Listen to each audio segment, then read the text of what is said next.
क्रिस्का recording studio Ekangar सराय।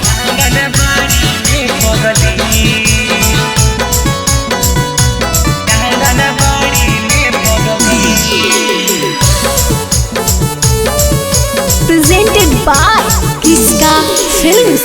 छोड़ के चलल जाई थी तू ससुरारी में पगली हे गे, छोड़ के चलल जाई थी तू ससुरारी में पगली गे, ससुरारी में पगली तो हमारे साथे पढ़नी आंगनबाड़ी में पगली, तो हमारे साथे पढ़नी आंगनबाड़ी में पगली।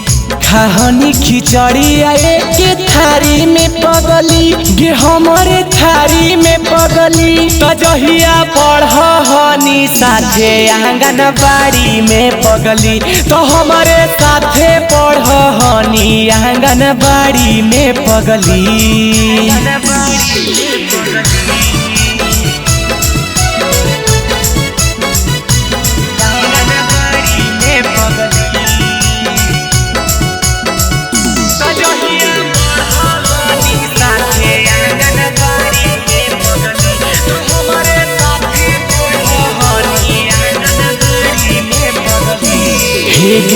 बचपन के प्यारे हमर जइमी भुलाई गे, तू जे चल जइमी हमारा के रोवाई गे, हमारा के जा। बचपन के प्यारे हमर जइमी भुलाई गे, तू तो छोड़ के चल जइमी हमारा के रोवाई गे। बड़ी मनहली तोरा कुवारी में पगली हे गे, कुवारी में पगली तो हमारे साथे पढ़नी आंगनबाड़ी में पगली, तो जहिया साथे पढ़नी आंगनबाड़ी में पगली। क्रिस्का रिकॉर्डिंग स्टूडियो एकंगर सराय।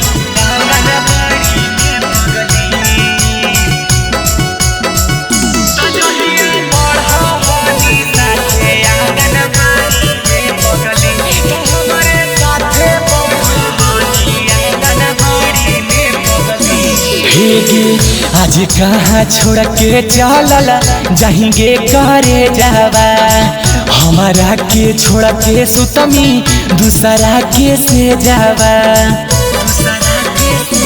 हे गे। आज कहाँ छोड़ के चलल जाएंगे करे जावा, हमारा के छोड़ के सुतमी दूसरा के से जावा। हरहनी सोनुए के अकबारी में पगली, तो अकबारी में पगली तो जहिया साथे पढ़नी आंगनबाड़ी में पगली, तो हमारे साथे पढ़नी आंगनबाड़ी में पगली। क्रिस्का रिकॉर्डिंग स्टूडियो एकंगर सराय।